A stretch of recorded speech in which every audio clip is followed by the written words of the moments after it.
लहसुन प्याज आदि जो हैं, लहसुनं गृंजनं चैव पलांडुम कवकानि च, लहसुन गृंजन,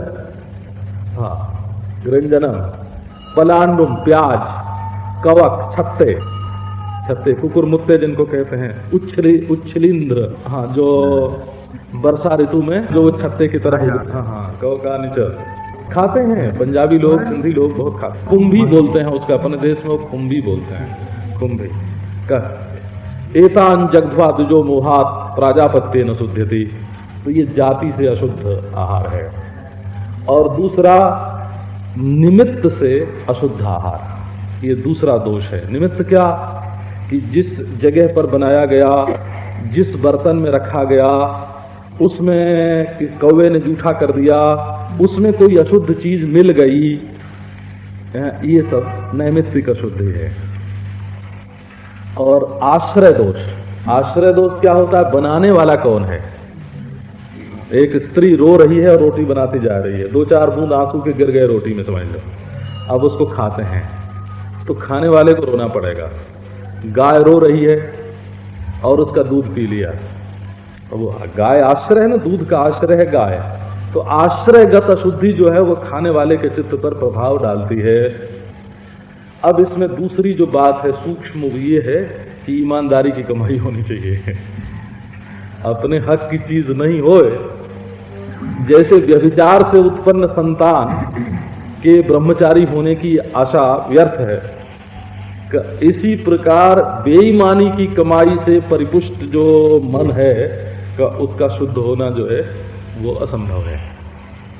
तो जो लोग अन्न से मन की उत्पत्ति मानते हैं, उनके मत में आहार की शुद्धि होना आवश्यक है। अब दूसरा मतलब, ये भी श्रौत है, क्या है? कर्म से मन का निर्माण होता है। तो एक मत तो हुआ ना कि अन्न से मन बनता है, तो आहार शुद्ध हो सत्व शुद्ध है। और दूसरा मत है तमेतम ब्राह्मणा वेदानुवचनेन विविदिशन्ति, है ना, यज्ञेन दानेन तपसा अनासकेन। तो यज्ञेन दानेन तपसा अनासकेन, ये कर्म के द्वारा अंतःकरण शुद्धि का वर्णन है। जैसा कर्म करते हैं उसके अनुसार संस्कार होते हैं, संस्कार से वासना आती है। इसलिए यदि हमारी क्रिया शुद्ध हो जाए, निषिद्ध कर्म का परित्याग करके जो शास्त्रोक्त विहित कर्म है उसका अनुष्ठान करें, तो चित्त की शुद्धि होती है। ये दूसरा समझ लो। तो इसमें भेद है, बोले ये गुण है इसका। क्या? अन्नमय कोश में जिन लोगों की स्थिति है उनका आहार प्रधान अंतःकरण शोधन होगा, और प्राणमय कोश में जिनकी स्थिति है क्रिया प्रधान उनका अंतःकरण का शोधन होगा। और अब आगे चलो, तो क्रिया में भी ऐसा समझ लो कि जिस कर्म के करने में अपने में पवित्रता और तृप्ति का अनुभव होए वो करना चाहिए। यत् कर्म कुर्वतोस्य स्यात् परितोषोऽन्तरात्मनः, मनु जी ने कहा जो कर्म करते समय आत्मतुष्टि होए, ग्लानि नहीं होए, तत्प्रयत्नेन कुर्वीत विपरीतं तु वर्जयेत्, ग्लानिकारक कर्म का परित्याग कर देना चाहिए। अच्छा, अब तीसरा मतलब ये क्या है कि मन में जैसी वासना, जैसा संकल्प उठता है, अंतःकरण की शुद्धि अशुद्धि उसी के अनुसार होती है। माने हमारे चित्त की वृत्ति शुद्ध होनी चाहिए। वासना में है ना अंतःकरण, तो वासनात्मक है। तो यदि शुद्ध वासना हमारे चित्त में उदय हो तो अंतःकरण शुद्ध, और अशुद्ध वासना उदय हो तो अशुद्ध, अंतःकरण वासनात्मक है। तो उपासना से अंतःकरण की शुद्धि होती है, कि ये तीसरा मत। उपासना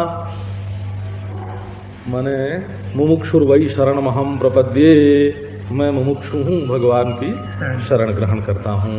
तो इसमें प्राण की उपासना है, इसमें मन की उपासना है, इसमें प्रणव की उपासना है, और भी राम की, कृष्ण की, शिव प्रकार, निराकार, सब प्रकार की उपासना है। इसमें जैसे समझ के मन में 100 प्रकार की इच्छा है। अब उसने एक प्रकार की इच्छा अपने मन में बताई कि मैं तो राम को प्राप्त कर, कृष्ण को प्राप्त करूंगा, तो 50 इच्छा तो धर्म के विपरीत होने के कारण अधर्म त्याग से छूट गई, और 49 इच्छाएं जो हैं वो अपने इष्ट से भिन्न विषयक होने के कारण छूट जाती हैं। केवल एक इष्ट विषयक वासना, इष्ट विषयक इच्छा अपने मन में रहती है। अब 99 वासनाएं जो हैं, इच्छाएं जो हैं, उनकी निवृत्ति हो जाती है। तो उपासना के द्वारा अंतःकरण शुद्धि होती है, ये तीसरा मत है। अच्छा, तो अब इन्हीं में कर्तृत्व भोक्तृत्व का सन्निवेश है सब में। अब एक चौथी स्थिति ये है कि नहीं, यदि अंतःकरण में वासना बनी रहेगी तो पता नहीं कब अच्छी की जगह बुरी आ जाए। इसलिए संपूर्ण वासनाओं को अभिभूत करके समाधि प्राप्त करनी चाहिए। निर्विषयक, निर्विकल्प, निर्बीज, असंप्रज्ञात समाधि पर्यंत, ये सब अंतःकरण की शुद्धि है। तो ये योग मार्ग है, इसका नाम योग मार्ग है। यदा पंचावतिष्ठन्ते ज्ञानानि मनसा सह, हाँ, तामाहुः परमांगतिम, कैसे चित्त को बिल्कुल निर्विषय बना लेना। न विषय आवेंगे मन में और न तो अशुद्धि आवेगी, अशुद्धि आवेगी। और एक ये भी इसके संबंध में जानने योग्य बात है कि दोष कब होते हैं? जब अंतःकरण सविषयक होता है। जब चित्त में कामिनी है तब काम है, तो पुरुष है, कामी है या कामिनी है, मन एक आकार होगा। जब चित्त में दोष होगा तब चित्त में विषय रूप से एक आकार विद्यमान होगा। जब धन होगा तब लोभ होगा, जब कुटुंब होगा तब मोह होगा, जब शत्रु होगा तब क्रोध होगा। और यदि हम चित्त को निर्विषय कर लें तो न काम, न क्रोध, न लोभ, न मोह। तो चित्त की शांति ही संपूर्ण दोषों को निवृत्त करने वाली है। देखो, तो काम सविषयक है और ब्रह्मचर्य निर्विषयक। तो काम में कामिनी है ना, कामी है, और ब्रह्मचर्य में अपने अंतःकरण में क्या है? कुछ नहीं, शांति है। अच्छा, लोभ में धन है मन में, और संतोष में क्या है? कुछ नहीं है। मोह में कुटुंब है और निर्मोह में क्या है? कुछ नहीं है। तो असल में अंतःकरण की शुद्धि सद्गुण एक है। वो क्या है? अपने अंतःकरण को शांत रखना। यही ब्रह्मचर्य है, यही संतोष है, यही निष्कामता है, यही निर्मोह है, यही निर्लोभ है, यही संपूर्ण दोषों की निवृत्ति है, अंतःकरण की शांति। एक सद्गुण है और बाकी सब के सब दुर्गुण है। अच्छा, तो फिर एक ही सद्गुण रखो, तुम बहुत सद्गुण क्यों कहते हो कि ये ब्रह्मचर्य है, ये संतोष है, ये निष्कामता है? सद्गुणों का नाम बहुत क्यों रख दिया? कि व्यावर्त्य भेद से व्यावर्तक में भेद की कल्पना कर ली। व्यावर्त्य भेद से व्यावर्तक में भेद की कल्पना माने काम, क्रोध, लोभ आदि शत्रु अनेक हैं और उसको मारने वाला जो है, नष्ट करने वाला, वो तो एक ही है। परंतु जब जिसको मारता है तब उसके मारने वाले की उपाधि उसको दे देते हैं। काम को मारने वाली शांति का नाम ब्रह्मचर्य है, लोभ को मारने वाली शांति का नाम संतोष है। ऐसा मोह को मारने वाली शांति का नाम निर्मोह है, निर्माण मोहा। अभिमान को मारने वाली शांति का नाम निर्माणता है। तो योगी लोग ऐसा मानते हैं कि अंतःकरण के समाधिस्थ होने से ही संपूर्ण दोषों की निवृत्ति हो जाती है। अच्छा, अब एक आप पांचवा मत इसके संबंध में लो। वो पांचवा मत क्या है कि अंतःकरण असल में न तो अन्नजन्य है, न तो कर्मजन्य है, न वासनाजन्य है, और न तो चित्त पिंड सत्वात्मक जो चित्त है उसमें से ये पैदा होता है। कि ये क्या है? ये भी श्रौत सिद्धांत है। न बाह्य नापि हृदय सदरूपम विद्यते मनः। मन की सत्ता ही नहीं है, न बाहर और न तो भीतर। ये है क्या? है ही नहीं, बिल्कुल। हाँ, न तो इसके लिए उधर माने नीचे दृष्टि डालने की जरूरत है और न तो कोई प्रयत्न करने की जरूरत है। यदर्थ प्रतिभानम तन मन इत्यभिधीयते। अर्थ की जो प्रतीति है, विषय की जो प्रतीति है, इसी को मन कहते हैं। संसार का मालूम पड़ना माने मन केवल प्रतीत्यात्मक है। तो अन्य की जहां प्रतीति है वहां चेतन को ही मन कहते हैं, और जहां अन्यता की प्रतीति नहीं है वहां मन को ही चेतन कहते हैं। तो शुद्ध विषयक जो प्रतीति है मन में उसका नाम अंतःकरण शुद्धि है, और अशुद्ध विषयक जो प्रतीति है मन में उसका नाम मन की अशुद्धि है। तो हम केवल शुद्ध ही शुद्ध का चिंतन करें। शुद्ध माने जिसमें दूसरी चीज मिली न हो। तो अद्वैत ब्रह्म का जो चिंतन है यही अंतःकरण की शुद्धि है, और जो द्वैत प्रपंच का चिंतन है यही अंतःकरण की अशुद्धि है। इसलिए द्वैत प्रपंच का चिंतन छोड़ करके केवल अद्वैत प्रपंच का चिंतन करें,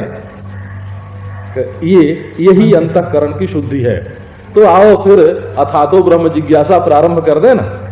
जन्माद्य से जतः, विचार करो जन्माद्य से जतः, और तुम्हारा अंतःकरण शुद्ध। जितने काल तक तुम परमा का चिंतन करते रहते हो उतने काल तक तुम्हारा अंतःकरण शुद्ध, और जब तक परमात्म चिंतन के संस्कार से तुम्हारा अंतःकरण अलग है तो तब तक अंतःकरण अशुद्ध। इसलिए आओ निरंतर परमात्मा का चिंतन करें, यही अंतःकरण की शुद्धि है, और इसको कर ही लें। ये नहीं कि बहुत दिनों का अभ्यास करते करते ये शुद्ध होगा। अरे अभी से परमात्मा के चिंतन में लग जाओ, तुम्हारा अंतःकरण शुद्ध है, अभी से शुद्ध है। क्योंकि अंतःकरण चिंतन के सिवाय और कुछ नहीं है। यदि तुम शुद्ध का चिंतन कर रहे हो तो शुद्ध हो, बस अधिकारी हो गए। माने परमात्मा के चिंतन का सामर्थ्य के अंतःकरण में आ गया, उसका अंतःकरण शुद्ध हो गया, और वो अधिकारी है वेदांत का। अब दूसरा विषय जो है उसको देते हैं, वो क्या है? गुरुपसदन। गुरुपसदन माने गुरु की शरण में जाना। उपसदन का अर्थ है शरण। तद विज्ञानार्थम स गुरुमेवाभिगच्छेत। श्रौत है ना, श्रुति है। समित पाणि श्रोत्रियम ब्रह्मनिष्ठाम। ब्रह्मनिष्ठ और श्रोत्रिय गुरु के पास जाना चाहिए। और अभिगच्छेत का अर्थ है अभितो गच्छेत, पूर्ण रूप से जाए, अधूरा न जाए। जाकर के सामने तो बोला कि महाराज आप ही हम सर्वस्व हो हैं, और जब वहां से पीछे की उनकी ओर पीठ करके जब बाहर को चला तो बोले संसार ही हमारा सर्वस्व है। ये शरणागति जो है क्षण भर की शरणागति नहीं। यथा क्या है? देवे पराभक्त, जस्य देवे पराभक्तिर यथा देवे तथा गुरौ तस्यैते कथिता ही अर्था प्रकाशन्ते महात्मना। तो यस्य देवे पराभक्तिर यथा देवे पराभक्ति तथा गुरु पराभक्ति।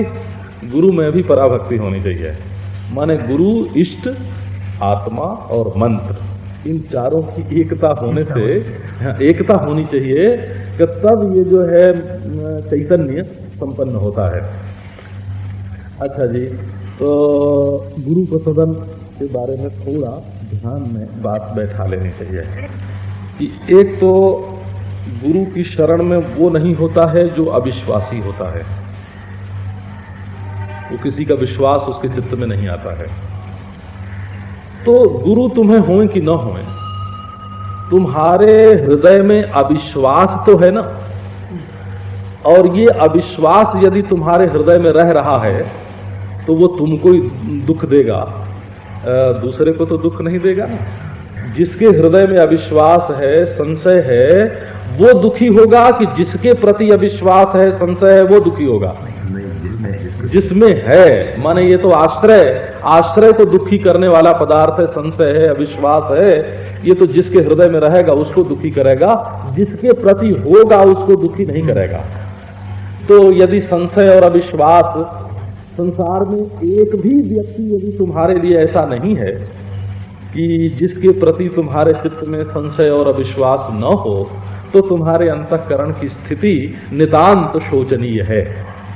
अब घर में देखो, मां का विश्वास है, परंतु कई बातें ऐसी होती हैं जो पत्नी को तो बताते हैं और मां को नहीं बताते हैं। अच्छा, पत्नी पर विश्वास है, परंतु कई बातें ऐसी होती हैं जो मां को तो बताते हैं और पत्नी को नहीं बताते हैं।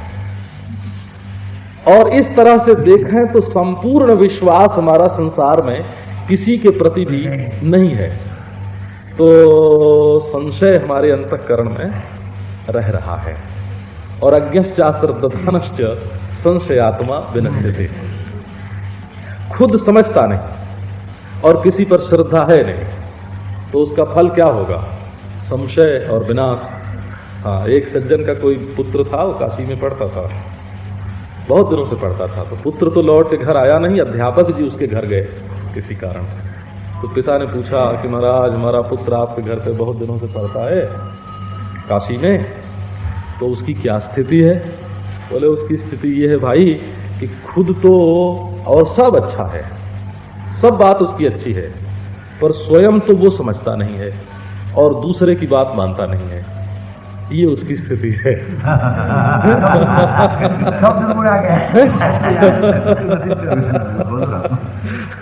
तो अज्ञश्च अश्रद्धानश्च, अज्ञ है माने स्वयं तो समझता नहीं, और अश्रद्धानश्च श्रद्धा करता नहीं, तो संशय उसके हाथ लगा और विनश्यति, विनाश के मार्ग पर जा रहा है। तो अपने अंतःकरण में संशय अविश्वास नहीं हो, यही तो अशुद्धि है, इसको निकालना चाहिए। एक बात तो ये है, और दूसरी ये है कि अभिमान जो है वही तो परमार्थ की प्राप्ति में बाधक है। आप विचार करके देखो, जो परमात्मा है ना, वो माप शून्य है, माने देश काल वस्तु कृत अंत उसमें नहीं है, परिपूर्ण है। और अभिमान कब होता है? जब हम अपना एक मान बना लेते, मैं ब्राह्मण हूं, मैं हिंदू हूं, ऐसा समझ लो, और मैं सन्यासी हूं, मैं 3.5 हाथ का शरीर हूं, ये जब मान बनावेंगे ना, अभिमान घेरा बनाता है।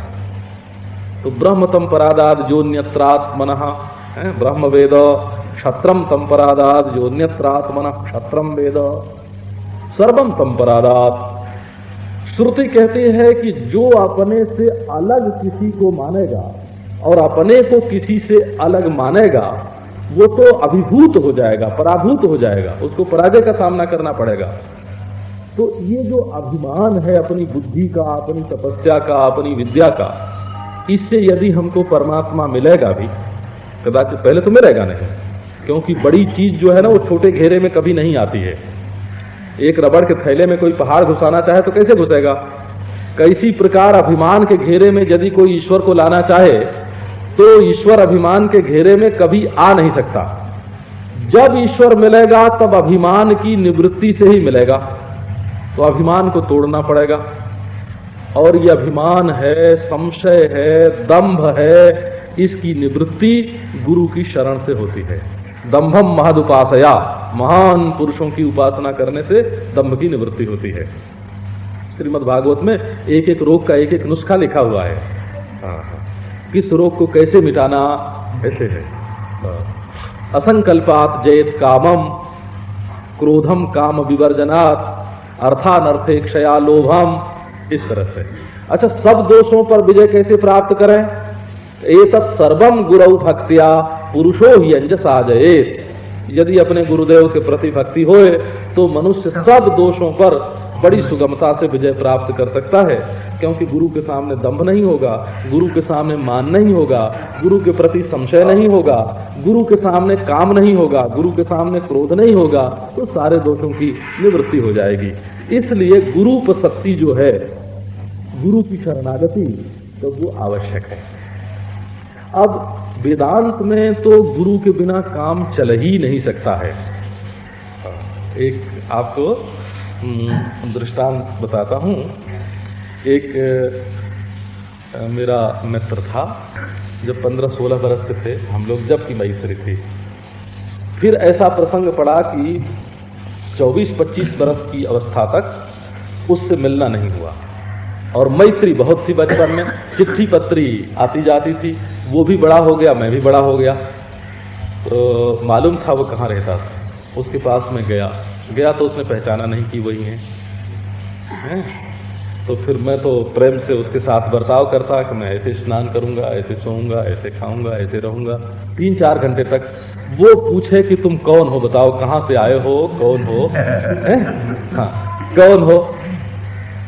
मैंने बताया नहीं। तो 3-4 घंटे तक वो बहुत परेशान रहा। फिर इतने में बीच में एक ऐसा आदमी आ गया जो मुझे पहचानता था, और उसके सामने उसने मेरा नाम ले दिया कि अरे ये तो अमुक है, हैं? अब सुनते ही वो लिपट गया मेरे साथ। तब सोचो, मैं तो उसके सामने अपरोक्ष था ना, अपरोक्ष था, परोक्ष तो नहीं था ना, प्रत्यक्ष था। अच्छा, वो आंख से देखता था परंतु पहचानता नहीं था।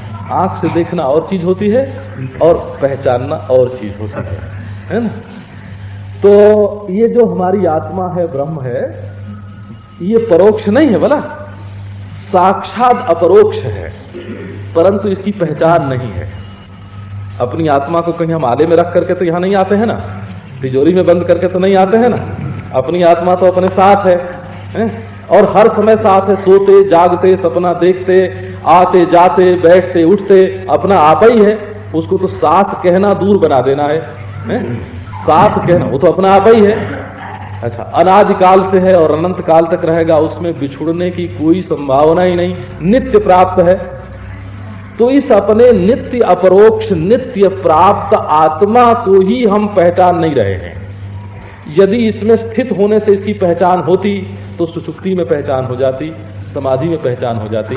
इसमें स्थित होने से यदि पहचान होती, इसके सानिध्य से यदि पहचान होती कि पास पहुंच जाएंगे तो हम पहचान लेंगे, हैं? तो इससे दूर तो कभी हुए ही नहीं। जब हम पास रहते हुए ही इसको नहीं पहचान रहे हैं तो बताने वाले की जरूरत है।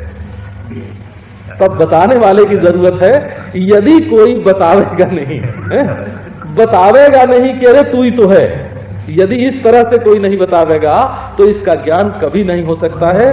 हाँ, उपासना करके ईश्वर की प्राप्ति, परोक्ष जो ईश्वर है, हाँ, उससे तादात्म्य हो सकता है। थोड़ी देर के लिए एक होकर के बैठ सकते हैं। अभ्यास करने से समाधि लग सकती है। संकल्प की सिद्धि होने से वस्तुओं की उपस्थिति हो सकती है, स्वर्ग आदि में जा सकते हैं। परंतु न तो संकल्प की, धर्म की सिद्धि होने से आत्मा की उपलब्धि होगी, क्योंकि वो तो धर्म का साधक है। न तो उपासना की सिद्धि से आत्मा का अपरोक्ष होगा, क्योंकि वो तो एक और उपास्य को सामने लेकर के खड़ा करता है, ये है, ये उपास्य है। न तो योग की सिद्धि से आत्मा का साक्षात्कार होगा, न तो शास्त्रों के अभ्यास से होगा। कि ये तो जब कोई बतावेगा कि अरे भाई जो ढूंढ रहा है ना, जो ढूंढ रहा है वही है। आपन खेल आप करी देखे, खेल संकोचे तब नानक एक है। आप अमृत आप अमृत घट, आप पीवनहारी, आप ढूंढे आप ढूंढावे, आप ढूंढनहारी। तो ये तो बिना बताने वाले के आत्मा का अपरोक्ष हो ही नहीं सकता। इसलिए श्रुति ने स्पष्ट कहा, आचार्यवान पुरुषो वेद। जो गुरु वाला पुरुष है वो इसको जानता है। आचार्याध्यैव विदिता विद्या साधिष्ठम प्रापत। आचार्य से जानी हुई जो विद्या है का वही आत्मा का साक्षात्कार करा सकती है? नैषा तर्केण मतिरापनेया प्रोक्ता अन्य नैव सुज्ञानाय प्रेष्ठ। ये दूसरे के बतलाने पर ही ज्ञान जनक होती है। कि ये नायम आत्मा प्रवचने न लभ्यो न मेधया न बहुना श्रुते न। प्रवचन से, मेधा से, अध्ययन से इसकी प्राप्ति नहीं होगी, इसके लिए गुरु चाहिए। तो गुरूपसदन वेदांत का अनिवार्य अंग है, ऐसा समझना। और जिसको ज्ञान प्राप्त करना, ये नहीं जो जिज्ञासु है, मुमुक्षु है, स्त्री है, पुरुष है, बालक है, वृद्ध है, पशु है, पक्षी है, कि यदि वो बुद्धिमान है। और ये नहीं कहते कि भाई सब पशु सब पक्षी ज्ञानवान हो ही सकते हैं, परंतु यदि कदाचित उसमें साधन संपत्ति का उदय हो गया, योग वासिष्ठ में ऐसे उपाख्यान आते हैं। ये काकादि जो हैं, हाँ, ये भी अधिकारी होने पर यदि अधिकार संपन्न हो गए तो उनको भी गुरु उपदेश से तत्व ज्ञान हो सकता है। इसलिए गुरूपसदन जो है वो आवश्यक है। तो अधिकारी निर्णय गुरूपसदन। तीसरी बात क्या है वेदांत में? पदार्थद्वय। क्योंकि किसी भी वाक्य का यदि आपको अर्थ समझना है तो उसके अलग अलग पद का अर्थ समझना पड़ेगा। ये किसी ने कहा कि भाई बाजार से साबुन ले आओ, तो जिससे कहा गया वो बाजार साबुन लाना समझता है कि नहीं समझता है? कि यदि बाजार साबुन लाना इस अलग अलग पद के अर्थ को वो नहीं समझता है तो पूरे वाक्य का अर्थ उसकी समझ में नहीं आवेगा। इसलिए महावाक्य का अर्थ समझने के लिए पदार्थ का समझना जरूरी है। जो अलग अलग पद का अर्थ नहीं समझेगा वो महावाक्य का अर्थ भी नहीं समझ सकता। अब महावाक्य है, तत् है, त्वम है, असि है, तत्त्वमसि है ना, तो तत् पद का क्या अर्थ है, त्वम पद का क्या अर्थ है, असि पद का क्या अर्थ है, ये समझना पड़ेगा। माने किस अर्थ में तत्पद का प्रयोग कर रहे हैं।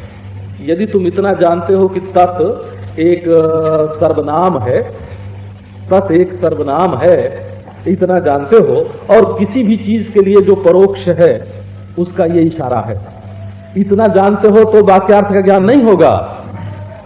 नहीं, वो तो तत्पद का जो खास अर्थ है, लक्ष्यार्थ है, वाच्यार्थ और लक्ष्यार्थ, कहीं इनको यदि जानोगे तब तत्पदार्थ का ज्ञान होगा। इसलिए पदार्थ का विवेक करना पड़ेगा। इसी के लिए ये वेदांत सारा जो है ना, तो सारे दर्शनों का उपयोग इसमें है, सारे दर्शनों का। ये नहीं समझना कि वेदांती के लिए न्याय वैशेषिक अथवा सांख्य योग जो हैं ये अनावश्यक हैं, और अनावश्यक ही नहीं, इतना ऐसे मत समझो। उसको यूं समझो कि प्रत्येक जिज्ञासु के जीवन में उन दर्शनों में कहे हुए जो सिद्धांत हैं वो किसी न किसी दिन बुद्धियारूढ़ होते हैं, आते हैं बुद्धि में। भले ग्रंथ मत पढ़ो, गौतम का बनाया न्याय दर्शन मत पढ़ो, कणाद का बनाया वैशेषिक दर्शन मत पढ़ो, लेकिन उसमें जो कही हुई बात है वो एक न एक दिन तुम्हारी बुद्धि में आवेगी और कटेगी कि तब वेदांत में पहुंचोगे। हाँ, हम पहले यही समझते थे, सोचते थे कि जैसे मिर्च का फल लगता है ना, तो धरती में मिर्च का बीज बोते हैं तब मिर्च का फल लगता है। गन्ना निकलता है ना, तो गन्ने की जो गांठ है उसको बोते हैं तब गन्ना निकलता है। इसी प्रकार सृष्टि में जितने भेद विभेद दिख रहे हैं, इनका बीज जब संसार के मूल में होगा तब न ये अलग अलग, जैसे आम के बीज से आम की परंपरा चल रही है, अंगूर के बीज से अंगूर की परंपरा चल रही है, तो सृष्टि के मूल में बीज जरूर होना चाहिए, नहीं तो ये सृष्टि की परंपरा नहीं चल सकती है ना। तो अब कर्म सिद्धांत आया ना ध्यान में, कर्म सिद्धांत तो बात में आ गई बात। तो परमाणु आदि से सृष्टि होती है, ये उपाधि का विवेचन है। भला वाक्यार्थ का निर्णय करने के लिए उपाधि की जरूरत होगी ना। परमाणु से सृष्टि होती है, प्रकृति से सृष्टि होती है, कर्म से सृष्टि होती है। तो इन सब बातों का जब विवेक करेंगे तब उपाधि का ज्ञान होगा कि आत्मा की उपाधि क्या है, समष्टि उपाधि क्या है, व्यष्टि उपाधि क्या है। तो पदार्थद्वय का विवेक करने के लिए संपूर्ण दर्शनों का, षड दर्शनों का ज्ञान आवश्यक है। अधिकारी निर्णय और गुरु प्रसदन तो हो गया, परंतु इस सृष्टि का स्वरूप क्या है, व्यष्टि क्या है, समष्टि क्या है, कार्य क्या है, कारण क्या है, ये बात, बहिष्करण क्या है, अंतःकरण क्या है, इस बात को समझना पड़ेगा, तब पदार्थद्वय विवेक होगा। इसलिए सब दर्शनों का इसमें उपयोग है, यहां तक कि नास्तिक दर्शनों का भी उपयोग है। ऐसा जब चारवाक कहता है कि संसार में देह ही सर्वस्व है, तो उसका अर्थ है कि देह के से अन्य के प्रति जो तुम्हारी ममता है वो झूठी है। ऐसा उसका अर्थ ये होता है। जब जैन कहते हैं कि अष्टादश दूषण रहित होने पर ही तीर्थंकर पद की प्राप्ति होती है, तो उसका अर्थ होता है कि अंतःकरण शुद्धि अत्यंत आवश्यक है। ऐसा समझ लो। जब बौद्ध कहते हैं कि ये जगत विज्ञान मात्र है अथवा शून्य मात्र है, तो वो मिथ्यात्व का चिंतन करने के लिए कितनी बड़ी प्रेरणा वैराग्य के लिए देते हैं कि ये तो विज्ञान कोई चीज ही नहीं है, विज्ञान मात्र है, शून्य मात्र है। तो वैराग्य के लिए जगत के मिथ्यात्व का चिंतन, अंतःकरण शुद्धि के लिए जैनों का त्रिरत्न है, और अन्य पदार्थों से ममता हटाने के लिए चार बाकों का देहात्मवाद। तो त्रिरत्न उनका है, सम्यक संकल्प, सम्यक चारित्र्य और सम्यक समाधि। माने ये त्रिरत्न के द्वारा, तो त्रिरत्न हमारे अंतःकरण की शुद्धि में उपयोगी है ना। कहने का अभिप्राय यह है कि नास्तिक दर्शन भी द्वेष करने योग्य नहीं है, उनसे भी लाभ उठा लेना चाहिए, उनसे भी लाभ उठा लेना चाहिए। और इसी तरह से न्याय और वैशेषिक के द्वारा एक एक परमाणु का चिंतन करके हम उसकी यदि चर्चा करें, नैयायिक लोग तो नहीं मानेंगे, परंतु हमारे तो उपयोग है उसका। क्या उपयोग है? परमाणु निरवय होते हैं, तो जगत के कारण का जब हम विवेक करने लगते हैं तो अंत में ले जा करके सावयव के कारण के रूप से निरवय परमाणु का प्रतिपादन करना। अब निरवय परमाणु का न तो चाक्षुष प्रत्यक्ष होगा, आंख से देखे नहीं जाएंगे, मानस प्रत्यक्ष यदि परमाणु का होगा तो वहां भी मानस खंड हो जाएगा, टुकड़ा हो जाएगा, चरम सदविशेषाणाम नहीं रहेगा, वो सदविशेष का अंतिम रूप नहीं रहेगा, उसका भी टुकड़ा हो जाएगा। अब ये निरवय से सावयव की उत्पत्ति मान करके उन्होंने कार्य कारण भाव का ध्वंस किया है, स्थापन थोड़े किया है। माने जब हम परमाणु का ध्यान करते हैं ना तो ध्येय तो बनता ही नहीं है कभी, और जब ध्येय नहीं बनता है तो उसी से सृष्टि हुई। क्या हुआ? निरवय। एक परमाणु में यदि अवयव नहीं है तो दो परमाणुओं के संयोग से अणु की उत्पत्ति कैसे हो सकती है? उनमें संयोग ही कैसे, निरवय निरवय का संयोग ही कैसे होगा? और जब संयोग नहीं होगा तो अणु की उत्पत्ति नहीं होगी। माने इस तरह से यदि हम विचार करें तो वो हमारी बुद्धि को सूक्ष्म करके ब्रह्म तक पहुंचाने में ही उनका तात्पर्य है। अच्छा जी, सांख्य की एक बात ले लो, सांख्य योग की, सभी की बात करते हैं थोड़ी थोड़ी। ये सब पदार्थ द्वय के विवेक में उपयोगी हैं, कहने का अभिप्राय यही है। अच्छा, सांख्य योग की बात ले लो तो उनके मत में कार्य पंचभूत पर्यंत है।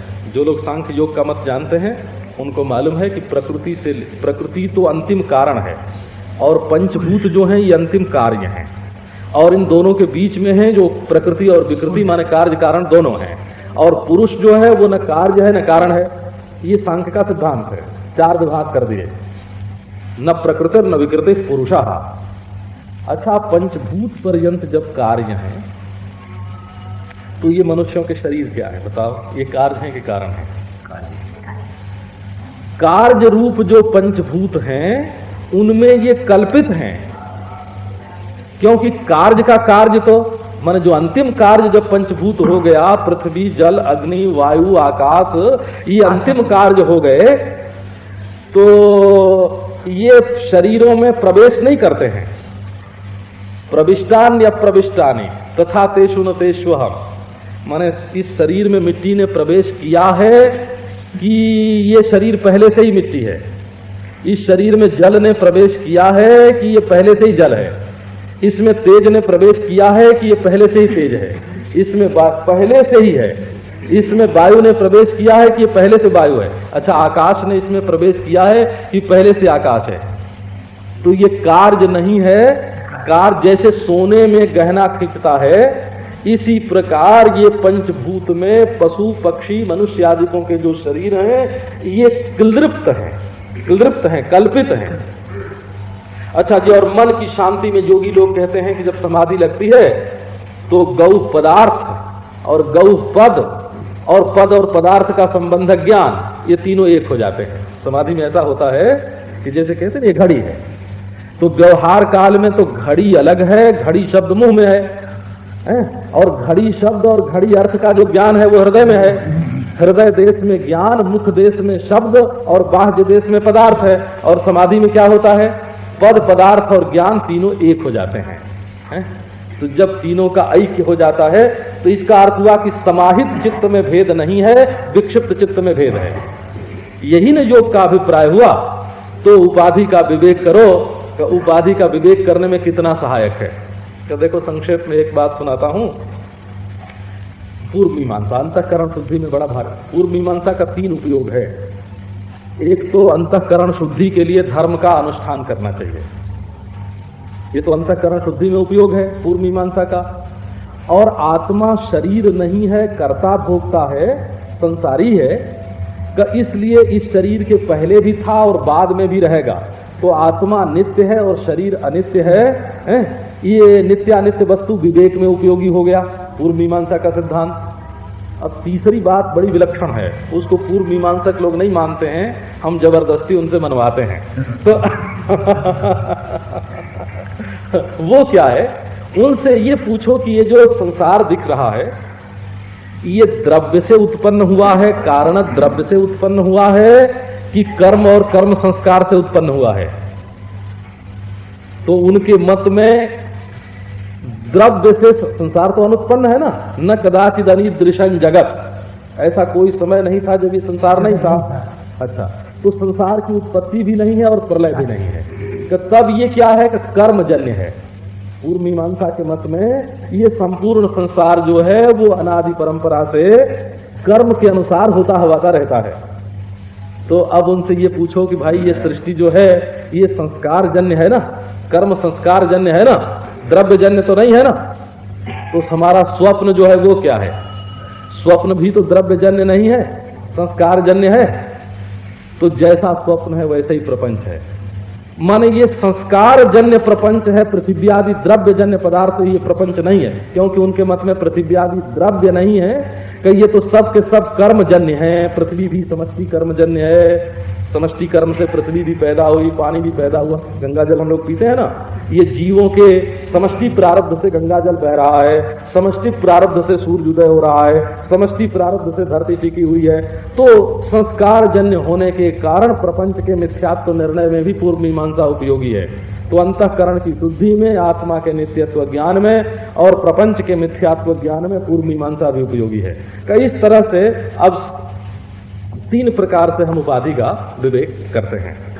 ये पदार्थ द्वय विवेक के लिए ये आवश्यक है। एक तो आभासवाद की रीति से, एक अवच्छेदवाद की रीति से, और एक दृष्टि सृष्टिवाद की रीति से। ये बहुत इनकी प्रक्रिया जो है, ये पदार्थ द्वय का विवेक बहुत विलक्षण है। इसी से महावाक्य का अर्थ भी तीनों प्रक्रिया में तीन प्रकार से करना पड़ता है। बात जो है वो दूसरे ढंग पर चलेगी। अच्छा सुनो इसका। आभासवाद में जो एकता की प्रक्रिया है वो माया और अंतःकरण, माने कारणोपाधि और कार्योपाधि। कार्योपाधि रेन जीवा, कारणोपाधि ईश्वर। तो कारण में प्रतिबिंब आभास और अंतःकरण में आभास कार्य, अंतःकरण कार्य है, इसमें आभास। तो आभास का बाध करके चेतनांश में एकता का प्रतिपादन आभासवाद करता है। तो कार्य और कारण, ये कारणोपाधि तत्पदार्थ तत्पदवाच्यार्थ और कार्योपाधि त्वमपदवाच्यार्थ एक रीति हुई। और दूसरी रीति ले लो अवच्छेदवाद की। वो क्या है कि जैसे घटाकाश और महाकाश, माने कूटस्थ और ब्रह्म का ही उसमें निरूपण है, आभास के रूप में जीव ईश्वर का निरूपण नहीं है। तो वहां जो है विषय रूप जो कार्य कारण है उनकी उपाधि से उपहित वस्तु में एकता कराता है आभासवाद। और घटाकाश और मठाकाश, देश की उपाधि जो है घटाकाश और महाकाश, ये जो है ये देश प्रधान है तो तीनों, परंतु देश प्रधान उपाधि को लेकर के एकता कराता है अवच्छेदवाद। ये बहुत विलक्षण रीति है।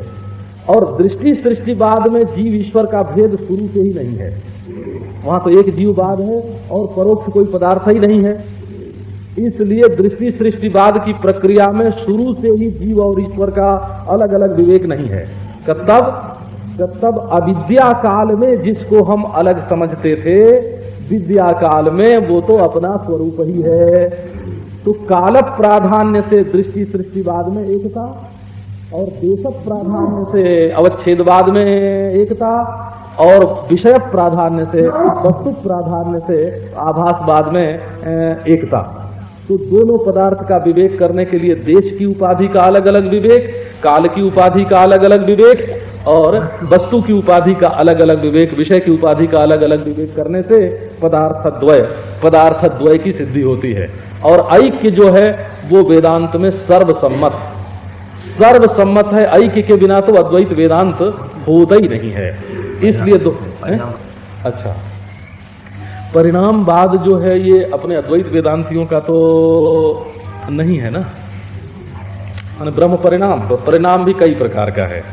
एक तो समझ लो कि शून्य परिणाम बौद्धों का, विज्ञान परिणाम और शून्य परिणाम, चित्त परिणाम और शून्य परिणाम तो बौद्धों का, और प्रकृति परिणाम जो है ये अपने सांख्यों का, और ब्रह्म परिणाम ये अपने विशिष्टाद्वैतवादी आदि जो वैष्णव हैं उनका। तो जहां मूल इसका भी एक गुर है, और वो यदि ध्यान में बैठ जाए तो सारी अड़चन ही दूर हो जाती है। जगत के मूल में जो वस्तु है वो जड़ है कि चेतन है? तो यदि जड़ है तब तो जगत के रूप में उसका परिणाम हो सकता है, क्योंकि परिणाम सजातीय होता है।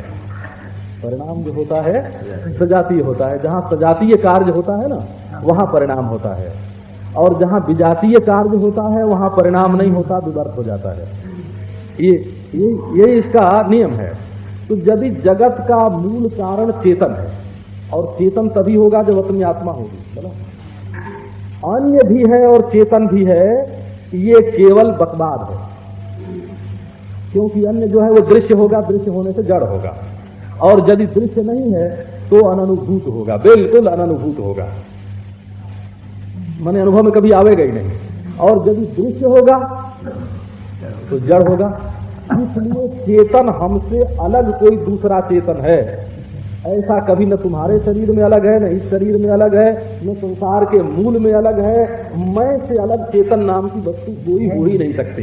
अच्छा, तो अब इस जगत ये जो दृश्य प्रपंच दिखाई पड़ रहा है इसका मूल कारण चेतन है कि जड़ है ना?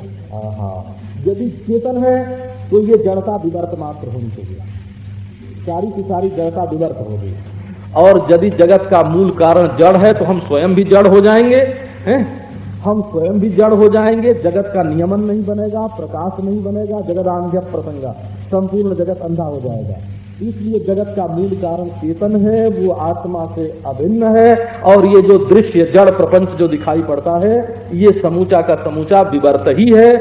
ये बात एक बार हम केवल युक्ति और अनुभव से विचार करें तो भी निकल